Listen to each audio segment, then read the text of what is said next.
始まるざますよ。行くでガンス。ふんがまともに始めなさいよ。 This was probably the longest setup I actually had to do before a video, because as you may have noticed, I kind of did drop the hook that was up there.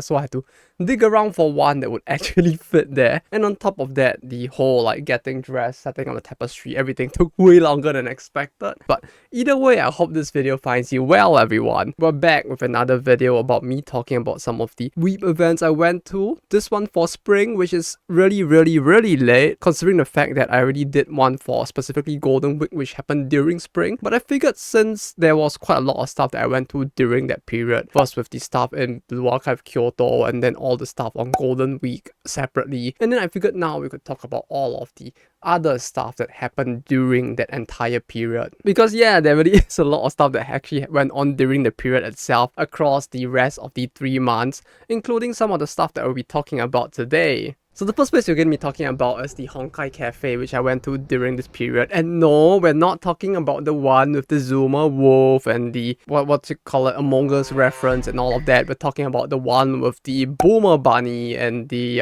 Nonzen Kagemiya Rie that somehow actually exists, come to think of it. Though that said, neither of them were actually specifically involved in this specific collab. This one was specifically for Yai Sakura as well as Raiden Mei, which I know some of you out there, the people who call themselves true fans, are gonna tell me that, wait a minute, Mr. Salaryman, those are the same people. Shh.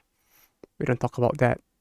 Not in this house. And for those of you coming from the more Genshin side of things, are gonna be like, actually, they're characters in Genshin. Shh. Show some respect to the olds here. Your Zoomers with your Genshines and your whatnot. But yeah, it was really meant to be a Honkai third collab, not a Star Rail one, not a Genshin one, and this was quite evident from the fact that they were actually on the site itself playing many of the older MVs and PVs that they actually made for Honkai third instead, which yeah, a lot of it, considering how old the videos were and when they came out, it actually made me feel kinda old, but we don't let that get us down, you know. At least we aren't talking about like Honkai second, the Gakuen one or something. If I were to say I actually played something like that, maybe I might start to think that I might have dementia or something, but clearly that isn't the case. This one took place at the Animax Cafe in Harajuku, which the name of the cafe online at least is a little confusing because it's the Animax Cafe supported by Sweets Paradise. And the thing is that Sweets Paradise in Harajuku sometimes also has its own separate anime collabs there, so you kind of need to know that these are two different stores with their own separate set of rules and different ways of holding collabs, because they both just are genuinely different stores altogether. That said, the art for the event itself was pretty cool. I mean, for the most part, it was only the two of them that they actually used the full body art stills for. There were other characters that they were showing in the event itself, mostly just purely in the SD, or I guess the chibi form that was put on the banners that were in the back of the room. So it was this kind of strange mix where you had really high detailed 2D character art as well as the SD chibi art as well, or being intermingled with different characters having different art styles rather than it being a consistent style throughout. But that said, the food itself was pretty fine overall, as was the art. I think the food especially was kind of surprising, because the beef stew as well as the pancake thing that they had were both higher quality than I would have expected from Sweets Paradise. So kind of surprising overall. I would say that the food quality isn't like the most spectacular stuff I've ever eaten, but it certainly did surprise me because it was just that little bit above average enough that in this world of low quality collab foods, it was kind of impressive. And also from what I heard, apparently they did sell limited edition art books at the event itself on day 1. I think I went on like day 3 or something and they were all sold out. I guess it took be no surprise. If I'm not mistaken, it was the exact same art books that you had to like purchase and pre-order in advance to even be able to get a copy at all. But aside from the book, most of the rest of the collab goods were actually still in stock. Like, it was actually kind of surprising how few people were there actually, like, just completely. I mean, I went with my colleague because they really wanted to go for it specifically. The only other group that was in the entire cafe aside from us was just a 2-lady group who were further in the back, and then there was just no one else at all. I think I've seen more people in the place for the collabs and some of the more modern, less well-known IPs even, as compared to just this one as well. So that was surprising. Considering the popularity of Genshin and Star Rail, I would have thought that some of that would have halo effect onto Honkai as well, but apparently it wasn't to the extent that this event just sold out and was super packed. The goods were all in stock aside from the book, and everything else was just largely really chill, which personally I enjoy a lot more that it was the way it was, but you know, it may not be as good for them specifically. But yeah, when you bought the drinks, it came with a little like straw cap hook thing like this. And aside from that, for each item you purchase for the foods as well as the drinks, you got a bunch of this Polaroid-ish collectible cards for some of the newer characters. I guess for some of them, they aren't really all too new. They've been around for a fair bit, but even then, compared to the OG cast and considering how long the game has been in operation, some of them are just that bit much more old, I guess. Kind of like me in a way, so I can kind of relate to them a little more. But yeah, overall it was a pretty fun experience. The food was good enough, and the event itself, with the way it did most of the ambience there, as well as the little cards for all the new characters, kind of served to remind me of how old I am and my impending mortality. But aside from that, it was very nostalgic to see much of this all over again, especially since with Honkai, ever since they went into the new chapter thing that they have, I kind of really didn't follow it much since the characters I really liked weren't in it anymore. But either way, really nostalgic, and it was a pretty fun experience. So for those of you who actually like are interested in some of these collab cafe style things, the Animax Cafe does seem to hold them quite frequently, although it may not always be for an IP you might be interested in, but it's always good to just give it a check out, just in case there might be something going on that might be interesting in either the Anime Cafe in Harajuku or the one in Ikebukuro, sorry, that was it. But yeah, at the same time, while it might make me feel a little old not knowing many of the new characters that have turned up in Honkai, it is also true that with the way the game's timeline has been moving, everything is so convoluted now that the creators of Lost would probably be given a run for their money with how confusing this entire game is. That's a reference for you boomers out there. For those of you zoomers out there who don't know what is actually happening, I guess you could say this reference is gonna leave you a little lost. Haha. Moving on, the next thing that I went to as well during this period was the round 1 Blue Archive collab, which I feel like we've reached the point where Blue Archive is pretty much just like turning up in every single one of these videos. I clearly have some level of a bias to it, but that said, there is just so much stuff that usually goes on that it's kind of hard to keep track of everything, and you kind of do like end up seeing more of what you're interested in because of how social media works. So if you guys have anything else you want me to talk about in terms of events as well, do let me know, and I'll try to fit those in as well so you guys can see all the different stuff that there is. So that said, karaoke collab. Some of you out there might be looking at this video and wondering like, this old man with his like weird hair here, can he even sing? Why is he going to all of this like karaoke collabs and then just showing us videos of him screaming into a mic? Like, well, I mean, you know, 思い出す少年僕らは何もかも欲しがったを買ってるて気づいてるて時計の針は日々は止まらない流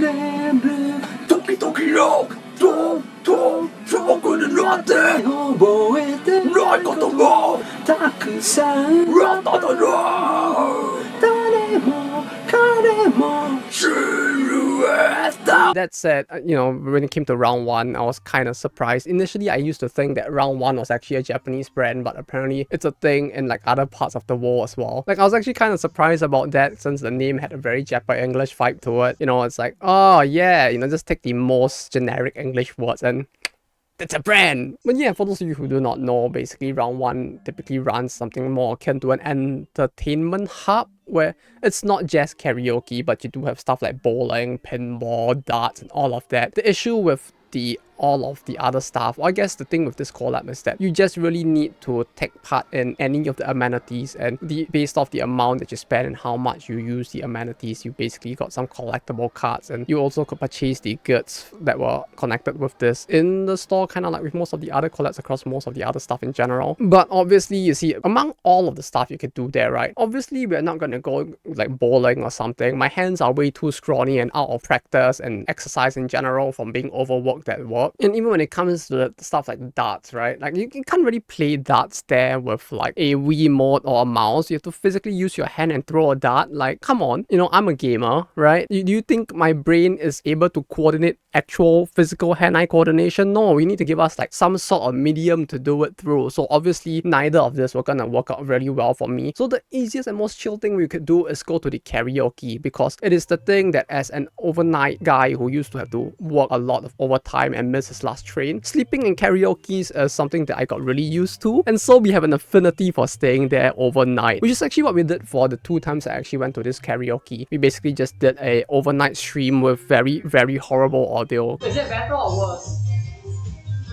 Because I couldn't figure out how to get this camera to work with like streaming. It's very embarrassing, but let's not talk about that. But the reason why I chose the karaoke, there was actually a bigger and more important reason, and that is the fact that out of all the stuff you could do there, the only thing that actually had its own like fully exclusive facility was the karaoke, where they had the Blue Archive Karaoke room. Issue is there's only one in both Osaka and Tokyo, so kind of getting a room slot was a little difficult since you had to book it in advance. But being the very epic and well experienced with overtime and overnight work salaryman that I am, we decided to just pick the overnight slots because they are both the longest slots, being at about 5 hours thereabout, I think, as compared to the other slots which are way shorter, because, you know, people typically don't want to spend the night overnight there unless they really don't have a choice. So it's a lot easier to get those for longer at cheaper. And so we could enjoy the full confines of the specifically themed karaoke room that they had for Blue Archive, which I think, like, out of all of the karaoke collabs I've gone to so far, there was the Parcella, Maneki Neko, and Joy Sound one. This is probably the one that I feel is probably the most extravagant in terms of the room itself. So Parcella was kind of cool because it had like specially themed food and drinks, but the room itself was very normal looking. Joy Sound kind of didn't have collab foods, but the room itself was at least themed and well decorated, so it was pretty cool to just sit around and then like look at the stuff. Maneki Neko felt very low budget, especially when it came to the drinks, since you only had 2 drinks that came in plastic cups.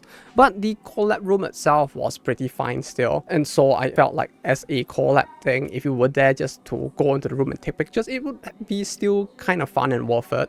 Ignore the fact that I probably spent like close to 20,000 yen to go all the way down to the one in Osaka just to film there, and cost the audio quality of the video to go down to the shitter. We won't talk about that one either. But yeah, so we had 4 different experiences up till this point, and I think the way I probably would rank it is I actually might put the round 1 at the very top as the best and most enjoyable of the 4, followed by maybe Parcella and then Joy Sound and Maneki, perhaps. Because while Parcella didn't have the actual themed room, the food itself was fairly good, and the weird hybrid system they had for the karaoke there was something that had more songs that I like, and so I really didn't mind it whatsoever. But when it came to the most recent one this time, what I really liked about it was the fact that aside from just having the the characters plastered along the walls, you also had the little mini standees on the table that you could just rearrange around and take pictures with if you really wanted to. The themed drinks were still pretty well done, and there was quite a huge variety of both fizzy and non-fizzy, which helps a lot, especially when you're trying to survive through the night while actually singing. Because like I don't know if it's the same for you guys, but for me it's like when I try to sing for long periods of time, the fizzy drinks just don't cut it as well. The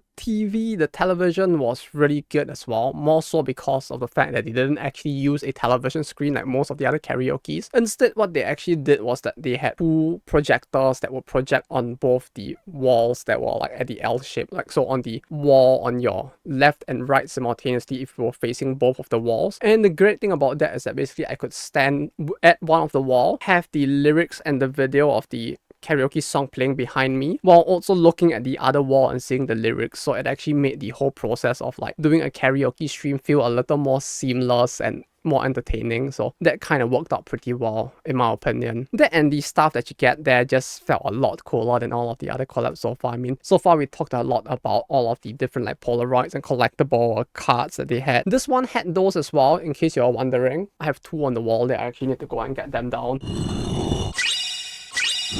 So you had a total of 9 cards in total, 1 for each of the problem solver 69ers. And I know everyone says it's 68, but clearly that's just a conspiracy theory brought about by the deep Gehenna state or something, so we're not gonna believe that. They are clearly just the 69ers if anything. So you have 1 for each of them, and 1 for each of the Desert Stardust Crusaders, the Arbador's people persons. Unfortunately, I think I'm missing one of the cards since I do not have the Serika one. The issue was just that you had to spend so much money and my budget had been burned through with all of the event stuff till this point that I simply could not afford to get the full set. And by the time I realized that it was kind of tough, since all of these came together, if someone else ordered something, then it would just kind of break the combo of how they pull out the cards. So getting the last one was gonna be really tough. So unfortunately, I only have specifically these 8. So I don't really even have a full set, and I don't really have enough to give out. But I did find something interesting for you guys that apparently has been lying around my house, so you can stick around to the end if you're interested in like what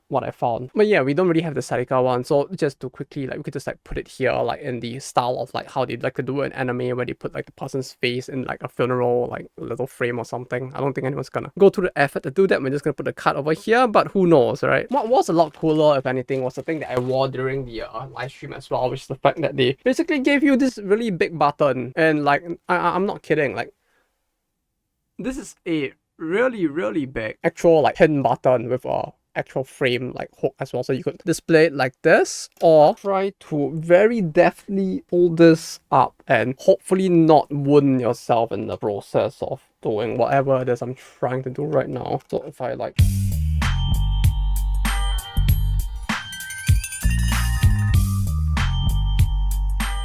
hey, what up homies, it's your boy Biggie D. Biggie this nuts.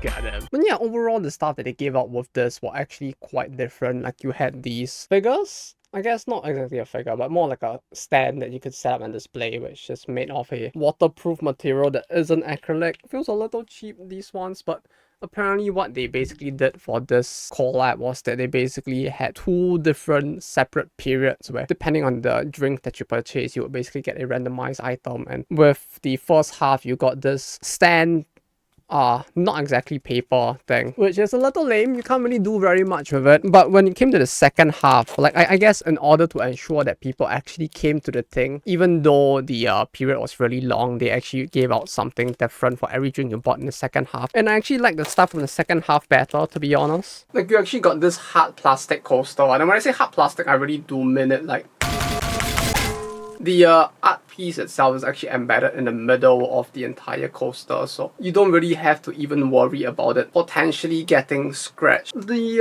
round one at the bottom is a little obnoxious, but I guess it's a good way for them to promote the fact that this was meant to be a collab for the series itself. Unfortunately, I only have 3 because it's really tough to purchase more than 3 drinks at a time at one of these karaoke collabs, because as you can imagine, you don't really, I guess you do drink a little more, but even then, it really is a case that with the drinks being as big as they were, it was kind of tough to want to order too many, especially since all of them were sweet and it was really late at night as well. But overall, I did enjoy it quite a lot. The location itself was also a lot more accessible, even from where I live in like the middle of nowhere in the east of Tokyo, so that was quite appreciated. I managed to go there and get home fairly safe, even though it was like 5 in the morning. I have to say though, like when it came closer to summer, it's like in Japan, the sun just rises so early in general. It's kind of crazy just going out at 5 AM and it's just like the sun is just completely up. But yeah, that's the type of country it is. That said, the ad that was actually playing during the intervals when you weren't actually selecting a song that was playing was really loud and obnoxious. Blue Archive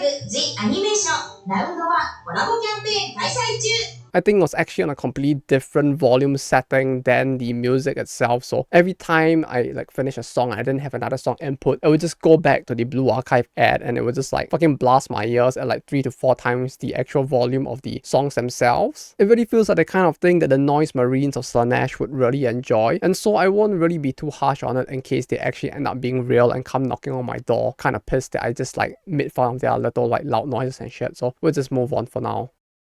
Next up, we'll be talking about a different Doujin event that I went to that I haven't really gotten to talk about yet, since it hasn't been all that long since I actually found out about this event, and it was thanks to Paul the Wonder Cat. Thank you for pointing this one out. Once again, just like with the previous one where I ended up going to Nagoya, only this time I didn't have to travel out of the prefecture and spend about close to 10,000 yen each way, so even better. We basically went to an event called Heroine Mix, which is kind of something like Cat and Super Heroine Time in a way, in the sense that it is an event where specific series basically get together and rent out a space, and basically the people from each of the specific series' community just set up doujin booths in the area. This includes some original circles that turned up at this event as well, but I was kind of interested in seeing how big the whole Bomber Girl community was, since like for many of the series that went there, it was kind of different from something like Cat to begin with, since you didn't really get as much stuff for like Bochi the Rock and the like. Instead, this was the one where you would see series such as Doll's Frontline, Fate, most of which I pointed out that were kind of missing from some of the other events previously. Most of them were here, although they didn't have as much of a presence. I think a large part of the space was still taken up by Uma Musume, which also is another series that has quite a fair bit of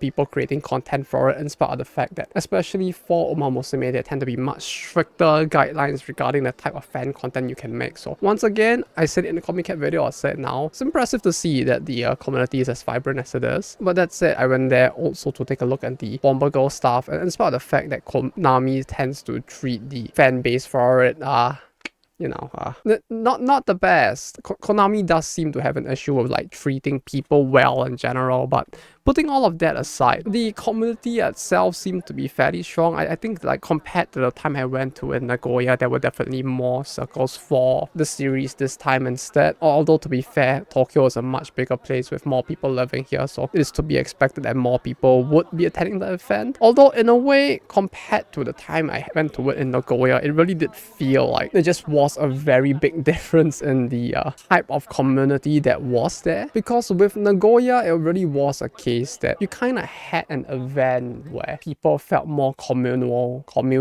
and they were just like gathering around, laughing and chatting and just hanging around. But with the Tokyo venue, it was a lot more crowding, people rushing to buy their stuff. Maybe one or two people hang around on the side. If you're lucky, there might actually be enough leeway for you to talk to the circles, but all of that tended to be more like what you would expect from a more popular or more populated event in Tokyo instead. So it really just doesn't have the same level of vibes as the event in Nagoya did. So that was a little unfortunate as well. Another interesting thing with this event is that I think this might have been the only event I've attended so far for doujin stuff, aside from Comiket, that actually uses a wristband instead of a physical catalog for checking whether or not you should be allowed in. And doubly interesting is the fact that I think this was the first time I actually saw a wristband that actually was given specifically for adult content. So like if you wanted to go to these circles that actually sold adult or NSFW content, you needed to have a very specific separate wristband. So I guess in a way it's a good way to out yourself as being a gooner, so that's a little bit worrying and it made like walking through the event a little more awkward. You know, most people did have the same colored wristband, but even then it's basically just saying that, you know, it's just like I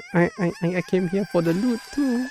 Like it's just like that awkward feel to it, you know. But either way, it makes sense. This is a good way to ensure that people who are underage don't get the wrong idea and try to purchase content they shouldn't be. I would show you what I bought at the event. I really would. But the thing is that most of it, I can't really exactly do it. And most of my budget on the day itself went to helping someone else buy their stuff. You know, it's a little awkward to say it since, you know, it's like Bomber Girl. It's like, you know, it's like the art is kind of like that. So, yeah, I don't really have anything to show you guys in this video. My apologies, I think. Let me look real quick.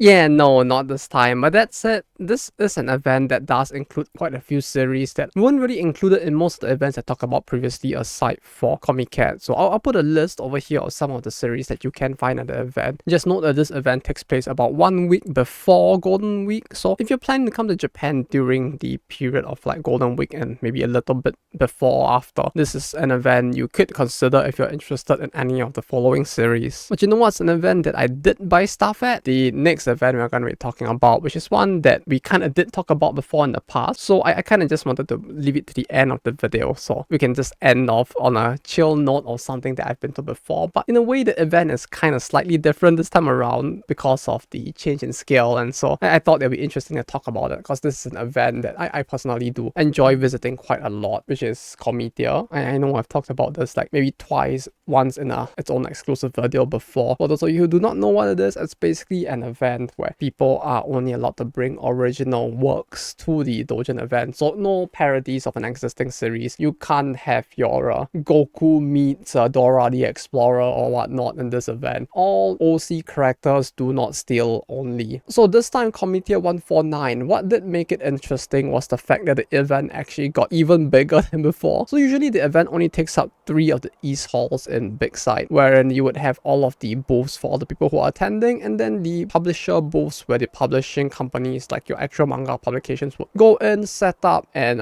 try to get new creators to show them works which they can then give them advice or not, even maybe even sign them on to the company if they're really good and they find the work itself to be quite interesting. It's a good way for new talents to get noticed. And the interesting thing is that every alternate Comitia, they also do have a browsing area in which they just basically set up an area in the middle of the hall where you can just walk around in it and just like browse, where every single artist who's willing to like donate a single piece of their work will put it there. And you can just browse everything at once, kind of like with M3 and its listening corner. This event kind of has that as well, and the thing with it is that this time around, including that, they basically expanded the event such that within halls, I think it was the 3 East halls, whichever they were, I don't really remember at this point, they only had the viewing area and all of the booths, and they shifted all of the publishers to Hall 8 instead. So basically this means that there is almost an entire 1/3 more space for just people to attend as creators instead, which to me is a sign that the event is actually expanding. Sounds like a good thing, to be honest, if more people are actually up and about trying to create original works. But simultaneously, because of, you know, all of the restrictions that have been just hitting the all of this like content creators for stuff in general in Japan, since like just Doujin sites in general have been hit by some of the restrictions by Visa and MasterCard. I don't know if we are seeing like a actual like expansion in the size of the community of people creating original content, or people are coming back to like physical events because of the fact that they lost their online platforms. One of this is a lot more positive than the other, so either way it's cool to see the event get bigger, but I really do hope it was not due to the latter, if anything. And it looks like the next Comitia, which is Comitia 150, is set to be even bigger because they're actually using 5 of the East halls in Big Side instead. So that's really cool to see that the event is getting like steadily bigger and bigger ever since the end of the pandemic. I mean, if it could actually get to the point where the event actually takes up the entirety of the East Side, I feel like that would actually be really amazing, since that means that there's just that many people willing to basically put themselves out there with just like the original content that they create. I did buy some stuff as well, like the necklace I'm wearing right now is another one. I know I've like featured the creator once before, so yeah, we can just put it there while I talk about the necklace itself. You guys can probably see it a little, mostly because of the fact that the gemstones are a little different. So because it's not the usual like blood red cringe lord one, and it's like a little bit of a lighter color instead, I do really like it a lot. So I basically went with this. But yeah, that's all for today. Thank you all for watching. These are some of the more, maybe slightly more notable stuff that I went to during the period itself. Usually there's even more stuff that I usually go to that are a lot smaller in scale as well, and for those typically I'll put it either in a community post on YouTube or on Twitter instead. And that said, as I mentioned at the start of the video, there was some stuff on the Blue Archive site that I kept like spare off. So like if you guys wanted, I can just like send it out as usual for free. So there's basically I actually got 2 of this Hoshino stand that is just not focusing right now. And I also did find, like while cleaning up my room, because I actually couldn't find the round 1 cards initially because this is too much stuff in my room, that apparently for the cards that were given out all the way back during the 2nd anniversary at the pop-up store like these, because of how far back the event actually was from when the channel actually got bigger, back then I actually did ask if anyone wanted the cards, and I think I gave some of them out, but there just weren't that many people who watched those videos back then as compared to now. So there were quite a few of them that were, oh, I'm so sorry to whoever wants that card. If you guys want the card, I'll be leaving the thing in Discord. One per person. As the rules go, I'll put the rules there as well in case you guys are interested. But if you want the cards, either this or the Hoshino one, just go to the Discord. I'll run it there using a bot to basically run the number. But that said, thank you all for watching till this point. Do like and subscribe if you enjoyed the video, and the Karaokes video will hopefully be coming out at the end of the month. This one was quite long in the making. Like, it took a while for me to think of all the stuff that I wanted to do for it, and actually like put that into a form and start editing it. So hopefully this time for sure. I apologize to you guys that it took so long to even like get to this point and it's still not done, but hopefully I'll get it done by the end of the month. And so hopefully I'll see you guys then, or maybe some other weird shit will happen along the way and I'll make a video on that and lose sleep over it instead. But either way, until next time, y'all have a good day, and thank you to the really cool people here for helping to support the channel. And also thank you to Hayden the Historian for helping to edit this video, since kinda was quite busy with the last few weeks, as well as like this week with the Karaokes video, as well as being out for more work side events as well. So it's been a little tough, but at least we are alive and we can try to keep the schedule on pace thanks to these very cool people. That said, this has been all for me for today, and until next time, take care and bye-bye.